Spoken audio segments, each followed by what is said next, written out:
नमस्कार खबरों के इस बुलेटिन में तुहाडा स्वागत है। मैं हाँ रमा शंकर। पहला पेश ने चोणवीं खबरां। रेल मंत्री पीयूष गोयल ने कहा है कि सरकार रेल के आधुनिकीकरण लई पड़ाववार ढंग नाल काम कर रही है। महाराष्ट्र वर्गे सूबਿਆਂ ਵੱਲੋਂ रेल ताणे बाणे के विकास ਵਿੱਚ पाए जा रहे अड़िक्यां का जिक्र किया।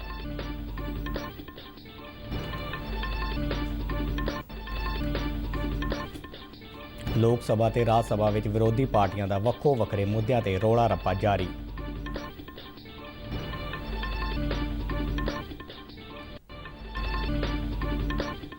तीरथ सिंह रावत उत्तराखंड के नवे मुख मंत्री चुने गए।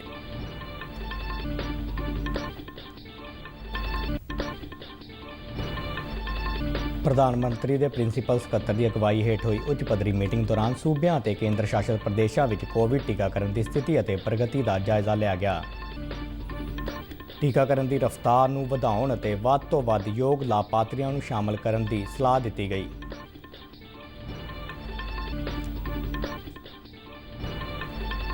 ਭਾਰਤੀ ਮਹਿਲਾ ਕ੍ਰਿਕਟ ਟੀਮ ਨੇ ਦੱਖਣ ਅਫਰੀਕਾ ਦੀ ਟੀਮ ਨੂੰ ਦੂਜੇ ਇੱਕ ਦਿਨਾ ਮੈਚ 'ਚ 9 ਵਿਕਟਾਂ ਦੇ ਵੱਡੇ ਫਰਕ ਨਾਲ ਹਰਾਇਆ।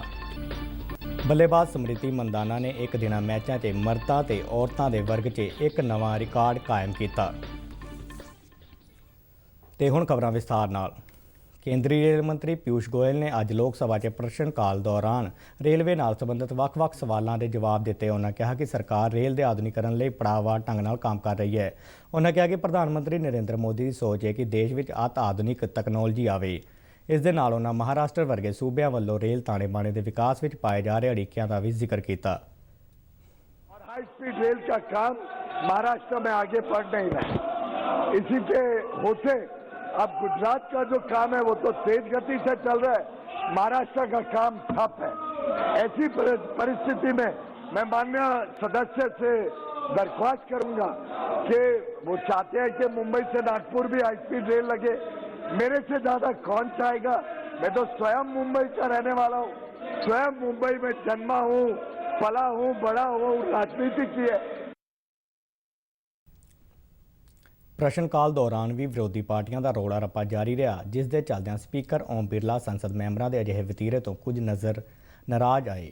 उन्होंने कहा कि एक बार फिर दोहराया कि संसद मैंबर जिस भी मुद्दे ते चर्चा करना चाहते हैं उस बारे वो अपने सवाल लिखती ढंग नाल देण तां जो उसनूं सदन के विधानक कामकाज च शामिल किया जा सके। कतई उचित नहीं है, ये गलत तरीका आपका। बिना कोई विषय पर, बिना किसी मुद्दों पर आप चर्चा नहीं करना चाहते, संवाद नहीं करना चाहते, आप अपनी सीट पर जाकर बैठो। मैं आपको पर्याप्त समय, पर्याप्त अवसर चर्चा के लिए दूंगा। सदन की कार्रवाई दिन में आज 12:30 बजे तक के लिए स्थगित की जाती है।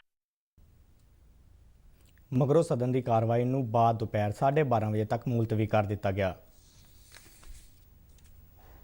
विरोधी पार्टियां वालों पाए गए रौले रप्पे तो बाद राज सभा की कार्रवाई च अज फेर खड़ो देखने को मिली। सदन जुड़दियां ही विरोधी धिर के नेता मल्लिका अर्जुन खड़गे ने किसानों के मुद्दे ते विचार वटांदरे लई प्रश्नकाल नूं मुलतवी करन दा नोटिस दिता। सभापति एम वेंकैया नायडू ने कहा कि बजट इजलास के पहले पड़ाव दौरान इस मुद्दे ते विचार वटांदरा किया जा चुका है, इसलिए फौरी तौर पर इस बारे विचार वटांदरा करन दी कोई लोड़ नहीं है। सभापति ने कहा कि होर विधानक कामकाज के नाल इस मुद्दे ते भी मैंबर अपने विचार रख सकते हैं। सभापति वालों दिते गए भरोसे मगरों भी विरोधी पार्टियां ने रौला रप्पा जारी रखा। उन्होंने सभापति की कुर्सी वाल घेराबंदी करते हुए सरकार खिलाफ नारेबाजी करनी शुरू कर दी। हंगामे दौरान भी सभापति ने सदन नूं चलाउण की कोशिश की और प्रदर्शन कर रहे मैंबरों सदन की गर्मियां बरकरार रखने लई कहा, पर रौला रप्पा पा रहे मैंबरों ते इसका कोई असर देखने को नहीं मिला, जिस दे चलदियां सदन की कार्रवाई नूं पहलां 12 बजे और फिर 2 बजे तक लई मुलतवी करना पिया। तीरथ सिंह रावत उत्तराखंड के नवे मुख मंत्री होणगे। हुण तो थोड़ी देर पहला बीजेपी की विधानकारां की एक मीटिंग देहरादून च मुकम्मल हुई है, जिस दौरान तीरथ सिंह रावत के नां ते सहमति बनी है। तीरथ सिंह रावत इस वेले गढ़वाल संसदी सीट तो लोक सभा के संसद मैंबर ने। इस तो पहला उत्तराखंड के मुख्यमंत्री त्रिवेंद्र सिंह रावत ने अपना अस्तीफा राजपाल नूं कल सौंप दिता सी। राजपाल बेबी राणी मौर्या ने रावत का अस्तीफा मंजूर करदिआं उन्हां नूं अगले प्रबंधां तक इस अहुदे ते बने रहण लई कहा सी। नवे मुख्यमंत्री वालों अज बाद दोपहर सौं चुके जाने की संभावना है। ਪ੍ਰਧਾਨ ਮੰਤਰੀ ਦੇ ਪ੍ਰਿੰਸੀਪਲ ਸਕੱਤਰ ਡਾਕਟਰ ਪੀ.ਕੇ. ਮਿਸ਼ਰਾ ਦੀ ਅਗਵਾਈ ਹੇਠ ਹੋਈ ਉੱਚ ਪੱਧਰੀ ਮੀਟਿੰਗ ਦੌਰਾਨ ਸੂਬਿਆਂ ਅਤੇ ਕੇਂਦਰ ਸ਼ਾਸਤ ਪ੍ਰਦੇਸ਼ਾਂ ਵਿੱਚ ਕੋਵਿਡ ਟੀਕਾਕਰਨ ਦੀ ਸਥਿਤੀ ਅਤੇ ਪ੍ਰਗਤੀ ਦਾ ਜਾਇਜ਼ਾ ਲਿਆ ਗਿਆ। ਮੀਟਿੰਗ ਵਿੱਚ ਮੁੱਖ ਸਕੱਤਰਾਂ ਅਤੇ ਸੂਬਿਆਂ ਤੇ ਕੇਂਦਰ ਸ਼ਾਸਤ ਪ੍ਰਦੇਸ਼ਾਂ ਵਿੱਚ ਟੀਕਾਕਰਨ ਪ੍ਰਕਿਰਿਆ 'ਚ ਸ਼ਾਮਲ ਅਧਿਕਾਰੀਆਂ ਨੇ ਹਿੱਸਾ ਲਿਆ। ਸਿਹਤ ਸਕੱਤਰ ਨੇ ਮੀਟਿੰਗ ਦੌਰਾਨ ਭਾਰਤ ਵੱਲੋਂ ਇੱਕ ਦਿਨ 'ਚ 20 ਲੱਖ ਤੋਂ ਵੱਧ ਵੈਕਸੀਨੇਸ਼ਨ ਦੀਆਂ ਖੁਰਾਕਾਂ ਦੇ ਪ੍ਰਬੰਧਨ ਦੀ ਅਹਿਮ ਪ੍ਰਾਪਤੀ ਬਾਰੇ ਦੱਸਿਆ। ਉਨ੍ਹਾਂ ਕਿਹਾ ਕਿ ਦੇਸ਼ ਵਿੱਚ ਵਿਸ਼ਵ ਪੱਧਰ ਤੇ ਸਭ ਤੋਂ ਤੇਜ਼ ਰਫ਼ਤਾਰ ਨਾਲ ਟੀਕਾਕਰਨ ਮੁਕੰਮਲ ਕੀਤਾ ਜਾ ਰਿਹਾ ਹੈ। ਦੇਸ਼ ਵਿੱਚ ਹੁਣ ਤੱਕ ਕੁੱਲ ਵੈਕਸੀਨੇਸ਼ਨ ਦੀ ਗਿਣਤੀ 2.5 ਕਰੋੜ ਦੇ ਨੇੜੇ ਆ ਗਈ ਹੈ। ਡਾਕਟਰ ਪੀ.ਕੇ. ਮਿਸ਼ਰਾ ਨੇ ਇਸ ਕੰਮ 'ਚ ਜੁੜੇ ਸਾਰੇ ਅਧਿਕਾਰੀਆਂ ਅਤੇ ਸਿਹਤ ਕਾਮਿਆਂ ਦੀ ਸ਼ਲਾਘਾ ਕਰਦਿਆਂ ਕਿਹਾ ਕਿ ਦੁਨੀਆ ਦੀ ਸਭ ਤੋਂ ਵੱਡੀ ਟੀਕਾਕਰਨ ਮੁਹਿੰਮ ਦੀ ਸਫਲਤਾ 'ਚ ਉਹਨਾਂ ਦੇ ਯੋਗਦਾਨ ਨੂੰ ਕਦੇ ਭੁਲਾਇਆ ਨਹੀਂ ਜਾ ਸਕਦਾ। ਉਹਨਾਂ ਇਸ ਰਫ਼ਤਾਰ ਨੂੰ ਲਗਾਤਾਰ ਜਾਰੀ ਰੱਖਣ ਦੀ ਲੋੜ 'ਤੇ ਵੀ ਜ਼ੋਰ ਦਿੱਤਾ। ਕੈਬਨਿਟ ਸਕੱਤਰ ਰਾਜੀਵ ਗੌਬਾ ਨੇ ਸੂਬਿਆਂ ਅਤੇ ਕੇਂਦਰ ਸ਼ਾਸਤ ਪ੍ਰਦੇਸ਼ਾਂ ਨੂੰ ਸਲਾਹ ਦਿੱਤੀ ਕਿ ਉਹ ਟੀਕਾਕਰਨ ਦੀ ਰਫ਼ਤਾਰ ਨੂੰ ਵਧਾਉਣ ਅਤੇ ਵੱਧ ਤੋਂ ਵੱਧ ਯੋਗ ਲਾਭਪਾਤਰੀਆਂ ਨੂੰ ਇਸ ਮੁਹਿੰਮ 'ਚ ਸ਼ਾਮਲ ਕਰਨ। ਉਨ੍ਹਾਂ ਇਸ ਕੰਮ ਵਾਸਤੇ ਅਗਲੇ 3 ਮਹੀਨਿਆਂ ਲਈ ਇੱਕ ਵਿਸਥਾਰਕ ਰੋਡ ਮੈਪ ਤਿਆਰ ਕਰਨ ਦੀ ਵੀ ਸਲਾਹ ਦਿੱਤੀ। ਮੀਟਿੰਗ ਦੌਰਾਨ ਇਹ ਵੀ ਦੱਸਿਆ ਗਿਆ ਕਿ ਕਿਸੇ ਵੀ ਸੂਬੇ ਜਾਂ ਕੇਂਦਰ ਸ਼ਾਸਤ ਪ੍ਰਦੇਸ਼ ਵਿੱਚ ਟੀਕੇ ਦੀਆਂ ਖੁਰਾਕਾਂ ਦੀ ਘਾਟ ਨਹੀਂ ਹੈ। ਇਸ ਦੌਰਾਨ ਸੁਰੱਖਿਅਤ ਟੀਕਾਕਰਨ ਨੂੰ ਯਕੀਨੀ ਬਣਾਉਣ ਲਈ ਵਿਗਿਆਨਕ ਸਬੂਤ ਆਧਾਰਿਤ ਸੁਚੱਜੀ ਯੋਜਨਾ ਤਿਆਰ ਕਰਕੇ ਹਰੇਕ ਖੇਤਰ ਤੱਕ ਵਿਸ਼ੇਸ਼ ਪਹੁੰਚ ਯਕੀਨੀ ਬਣਾਉਣ ਦੀ ਦਿਸ਼ਾ 'ਚ ਕੰਮ ਕਰਨ ਦੀ ਸਲਾਹ ਵੀ ਦਿੱਤੀ ਗਈ। ਸ਼ਹਿਰੀ ਹਵਾਬਾਜ਼ੀ ਬਾਰੇ ਡਾਇਰੈਕਟੋਰੇਟ ਯਾਨੀ DGCA ਨੇ ਕਿਹਾ ਹੈ ਕਿ ਕੋਵਿਡ ਤੋਂ ਬਚਾਅ ਦਾ ਟੀਕਾ ਲਗਵਾਉਣ ਤੋਂ ਬਾਅਦ 48 ਘੰਟੇ ਤੱਕ ਪਾਇਲਟ ਅਤੇ ਚਾਲਕ ਟੁਕੜੀ ਦੇ ਮੈਂਬਰ ਉਡਾਨ ਨਹੀਂ ਭਰ ਸਕਣਗੇ। DGCA ਨੇ ਇਸ ਸਬੰਧ ਵਿੱਚ ਚਾਲਕ ਦਲ ਦੇ ਮੈਂਬਰਾਂ ਲਈ ਹਦਾਇਤਾਂ ਜਾਰੀ ਕੀਤੀਆਂ ਨੇ। ਟੀਕਾ ਲਗਾਉਣ ਤੋਂ ਬਾਅਦ ਕਿਸੇ ਵੀ ਤਰ੍ਹਾਂ ਦੇ ਮਾੜੇ ਪ੍ਰਭਾਵ ਦਾ ਪਤਾ ਲਗਾਉਣ ਲਈ ਅੱਧੇ ਘੰਟੇ ਲਈ ਨਿਗਰਾਨੀ ਕੀਤੀ ਜਾਵੇਗੀ। ਟੀਕਾ ਲਗਾਉਣ ਤੋਂ ਬਾਅਦ ਜੇਕਰ ਕਿਸੇ ਵੀ ਮਾੜੇ ਪ੍ਰਭਾਵ ਦਾ ਪਤਾ ਲੱਗਦਾ ਹੈ ਤਾਂ ਡਾਕਟਰ ਫੌਰੀ ਤੌਰ ਤੇ ਉਸ ਦੀ ਜਾਂਚ ਕਰਨਗੇ। ਬਿਨਾਂ ਕਿਸੇ ਦਵਾਈ ਤੋਂ ਠੀਕ ਹੋਣ ਵਾਲੇ ਪਾਇਲਟਾਂ ਨੂੰ ਹੀ ਜਹਾਜ਼ ਉਡਾਉਣ ਲਈ ਫਿੱਟ ਐਲਾਨਿਆ ਜਾਵੇਗਾ। ਇਸ ਸਬੰਧ ਵਿੱਚ ਉਹਨਾਂ ਕੋਲੋਂ ਡਾਕਟਰੀ ਦੇਖਭਾਲ ਦਾ ਸਰਟੀਫਿਕੇਟ ਲਿਆ ਜਾਵੇਗਾ। ਟੀਕਾ ਲੱਗਣ ਤੋਂ ਬਾਅਦ ਜੇ ਪਾਇਲਟ 14 ਦਿਨਾਂ ਤੋਂ ਵੱਧ ਸਮੇਂ ਲਈ ਕਿਸੇ ਕਾਰਨ ਕਰਕੇ ਅਨਫਿਟ ਰਹਿੰਦਾ ਹੈ ਤਾਂ ਉਸ ਨੂੰ ਮੁੜ ਤੋਂ ਜਹਾਜ਼ ਉਡਾਉਣ ਲਈ ਵਿਸ਼ੇਸ਼ ਡਾਕਟਰੀ ਜਾਂਚ ਲਾਜ਼ਮੀ ਤੌਰ ਤੇ ਕਰਵਾਉਣੀ ਪਵੇਗੀ। ਕੇਂਦਰ ਨੇ ਕਿਹਾ ਹੈ ਕਿ ਦੇਸ਼ ਵਿੱਚ 2020-21 ਦੇ ਸੀਜ਼ਨ ਦੌਰਾਨ ਖੰਡ ਦੀ ਪੈਦਾਵਾਰ 310 ਲੱਖ ਮੀਟ੍ਰਿਕ ਟਨ ਹੋਣ ਦਾ ਅਨੁਮਾਨ ਹੈ, ਜਿਹੜੀ ਦੇਸ਼ ਦੀ ਕੁੱਲ ਖਪਤ 260 ਲੱਖ ਮੀਟ੍ਰਿਕ ਟਨ ਤੋਂ ਕਿਤੇ ਜ਼ਿਆਦਾ ਹੈ।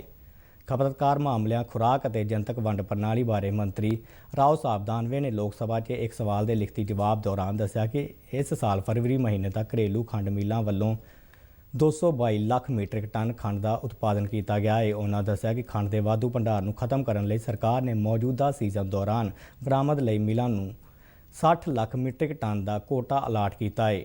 ਉਹਨਾਂ ਦੱਸਿਆ ਕਿ ਇਸ ਤੋਂ ਇਲਾਵਾ ਸਰਕਾਰ ਖੰਡ ਮਿੱਲਾਂ ਨੂੰ ਗੰਨੇ ਦੇ ਰਸ, ਖੰਡ, ਸ਼ਰਬਤ ਅਤੇ ਸ਼ੀਰੇ ਤੋਂ ਇਥਾਨੋਲ ਬਣਾਉਣ ਲਈ ਪ੍ਰੋਤਸਾਹਿਤ ਕਰ ਰਹੀ ਹੈ। ਉਹਨਾਂ ਇਹ ਵੀ ਕਿਹਾ ਕਿ ਸਰਕਾਰ ਇਥਾਨੋਲ ਦੀਆਂ ਕੀਮਤਾਂ ਦਾ ਵੀ ਨਿਰਧਾਰਨ ਕਰ ਰਹੀ ਹੈ। ਦੇਸ਼ ਵਿੱਚ ਜਲ ਜੀਵਨ ਮਿਸ਼ਨ ਤਹਿਤ 3 ਕਰੋੜ 77 ਲੱਖ ਪੇਂਡੂ ਘਰਾਂ 'ਚ ਪਾਈਪ ਦੀ ਮਦਦ ਨਾਲ ਪਾਣੀ ਦੇ ਕਨੈਕਸ਼ਨ ਉਪਲਬਧ ਕਰਵਾਏ ਗਏ ਨੇ। ਜਲ ਸ਼ਕਤੀ ਮੰਤਰਾਲਾ ਵੱਲੋਂ ਜਾਰੀ ਬਿਆਨ ਵਿੱਚ ਕਿਹਾ ਗਿਆ ਹੈ ਕਿ ਹੁਣ ਪੇਂਡੂ ਖੇਤਰਾਂ 'ਚ 7 ਕਰੋੜ ਤੋਂ ਵੱਧ ਪਰਿਵਾਰਾਂ ਨੂੰ ਪਾਈਪ ਦੀ ਮਦਦ ਨਾਲ ਪਾਣੀ ਮਿਲ ਰਿਹਾ ਹੈ। ਪ੍ਰਧਾਨ ਮੰਤਰੀ ਨਰਿੰਦਰ ਮੋਦੀ ਨੇ 15 ਅਗਸਤ 2019 ਨੂੰ ਜਲ ਜੀਵਨ ਮਿਸ਼ਨ ਦਾ ਐਲਾਨ ਕੀਤਾ ਸੀ। ਇਸ ਦਾ ਮੰਤਵ 2024 ਤੱਕ ਹਰੇਕ ਪੇਂਡੂ ਘਰ ਵਿੱਚ ਪਾਈਪ ਦੀ ਮਦਦ ਨਾਲ ਪਾਣੀ ਉਪਲਬਧ ਕਰਵਾਉਣਾ ਹੈ। ਮਿਸ਼ਨ ਦਾ ਐਲਾਨ ਹੋਣ ਦੇ ਸਮੇਂ 18 ਕਰੋੜ 93 ਲੱਖ ਪੇਂਡੂ ਘਰਾਂ ਵਿੱਚੋਂ ਸਿਰਫ 3 ਕਰੋੜ 23 ਲੱਖ ਘਰਾਂ ਵਿੱਚ ਹੀ ਪਾਈਪ ਦੀ ਮਦਦ ਨਾਲ ਪਾਣੀ ਉਪਲਬਧ ਕਰਵਾਇਆ ਜਾ ਰਿਹਾ ਸੀ। ਸਾਲ 2024 ਤੱਕ 15 ਕਰੋੜ 70 ਲੱਖ ਘਰਾਂ ਤੱਕ ਪਾਣੀ ਉਪਲਬਧ ਕਰਵਾਉਣ ਦਾ ਟੀਚਾ ਰੱਖਿਆ ਗਿਆ ਹੈ। ਮੰਤਰਾਲਾ ਦੇ ਬੁਲਾਰੇ ਨੇ ਕਿਹਾ ਕਿ ਇਸ ਯੋਜਨਾ ਨਾਲ ਪੇਂਡੂ ਪਰਿਵਾਰਾਂ ਨੂੰ ਸਿੱਧਾ ਲਾਭ ਹੋ ਰਿਹਾ ਹੈ ਅਤੇ ਇਸ ਨਾਲ ਜਨ ਸਿਹਤ 'ਚ ਵੀ ਸੁਧਾਰ ਦੇਖਣ ਨੂੰ ਮਿਲ ਰਿਹਾ ਹੈ। ਦੇਸ਼ ਵਿੱਚ ਗੋਆ ਅਜਿਹਾ ਪਹਿਲਾ ਸੂਬਾ ਹੈ ਜਿੱਥੇ ਸਾਰੇ ਘਰਾਂ 'ਚ ਪਾਈਪ ਦੀ ਮਦਦ ਨਾਲ ਪਾਣੀ ਉਪਲਬਧ ਕਰਵਾਇਆ ਜਾ ਰਿਹਾ ਹੈ। ਇਸ ਤੋਂ ਬਾਅਦ ਤੇਲੰਗਾਨਾ ਦਾ ਨੰਬਰ ਆਉਂਦਾ ਹੈ। ਵੱਖੋ ਵੱਖਰੇ ਸੂਬੇ ਇੱਕ ਦੂਜੇ ਨਾਲ ਮੁਕਾਬਲੇਬਾਜ਼ੀ ਕਰ ਰਹੇ ਨੇ ਅਤੇ ਇਹ ਯਕੀਨੀ ਬਣਾਉਣ ਵੱਲ ਧਿਆਨ ਦੇ ਰਹੇ ਨੇ ਕਿ ਹਰੇਕ ਘਰ ਨੂੰ ਪੀਣ ਵਾਲਾ ਸਾਫ਼ ਪਾਣੀ ਮਿਲ ਸਕੇ। ਬੁਲਾਰੇ ਨੇ ਦੱਸਿਆ ਕਿ ਕੋਵਿਡ ਮਹਾਮਾਰੀ ਅਤੇ ਲਾਕਡਾਊਨ ਦੇ ਬਾਵਜੂਦ ਪੀਣ ਵਾਲੇ ਪਾਣੀ ਦੀ ਸਪਲਾਈ ਦਾ ਕੰਮ ਜਾਰੀ ਰਿਹਾ ਅਤੇ ਹਰ ਰੋਜ਼ ਤਕਰੀਬਨ 1 ਲੱਖ ਕਨੈਕਸ਼ਨ ਉਪਲਬਧ ਕਰਵਾਏ ਗਏ। ਜਲ ਜੀਵਨ ਮਿਸ਼ਨ ਸੂਬੇ ਅਤੇ ਕੇਂਦਰ ਸ਼ਾਸਿਤ ਪ੍ਰਦੇਸ਼ਾਂ ਦੇ ਸਹਿਯੋਗ ਨਾਲ ਲਾਗੂ ਕੀਤਾ ਜਾ ਰਿਹਾ ਹੈ। ਇਸ ਪ੍ਰੋਗਰਾਮ ਤਹਿਤ ਲੰਬੇ ਅਰਸੇ ਤੱਕ ਲਗਾਤਾਰ ਅਤੇ ਲੋੜੀਂਦੀ ਮਾਤਰਾ 'ਚ ਪੀਣ ਵਾਲਾ ਪਾਣੀ ਉਪਲਬਧ ਕਰਵਾਉਣ ਵੱਲ ਧਿਆਨ ਦਿੱਤਾ ਜਾ ਰਿਹਾ ਹੈ। ਭਾਰਤੀ ਮਹਿਲਾ ਕ੍ਰਿਕਟ ਟੀਮ ਨੇ ਲਖਨਊ 'ਚ ਖੇਡੇ ਗਏ ਦੂਜੇ ਇੱਕ ਦਿਨਾ ਮੈਚ ਵਿੱਚ ਦੱਖਣ ਅਫਰੀਕਾ ਦੀ ਟੀਮ ਨੂੰ 9 ਵਿਕਟਾਂ ਦੇ ਵੱਡੇ ਫਰਕ ਨਾਲ ਹਰਾਇਆ। 5 ਮੈਚਾਂ ਦੀ ਇਸ ਲੜੀ 'ਚ ਦੋਵੇਂ ਟੀਮਾਂ 1-1 ਦੀ ਬਰਾਬਰੀ 'ਤੇ ਨੇ। ਦੱਖਣ ਅਫਰੀਕਾ ਦੀ ਟੀਮ ਨੇ ਪਹਿਲਾਂ ਖੇਡਦਿਆਂ 158 ਦੌੜਾਂ ਜੋੜੀਆਂ। ਭਾਰਤੀ ਟੀਮ ਨੇ ਜਿੱਤ ਦੇ ਇਸ ਟੀਚੇ ਨੂੰ 28 ਓਵਰ ਅਤੇ 4 गेंदां 'ਚ 1 विकेट के नुकसान ते 160 दौड़ां बना के हासिल कर लिया। ਸਮ੍ਰਿਤੀ ਮੰਦਾਨਾ ने टीम की जित में अजेतू 80 दौड़ां ते पूनम रावत ने 62 दौड़ां का योगदान दिता। इस मैच दौरान खब्बे हत्थ की बल्लेबाज ਸਮ੍ਰਿਤੀ ਮੰਦਾਨਾ ने एक दिना मैचों में मर्दां ते औरतां के वर्ग 'ਚ एक नवा रिकॉर्ड कायम किया है। ਸਮ੍ਰਿਤੀ ने जित के टीचे का पीछा करदਿਆਂ लगातार 10 वार 50 ਜਾਂ इस तो ਵੱਧ दौड़ां बनाने का रिकॉर्ड कायम किया है। तीजा एक दिना मैच 12 मार्च को खेडा जाएगा। तो इस दे नाल ही खबरों का बुलेटिन खत्म होता है। नमस्कार।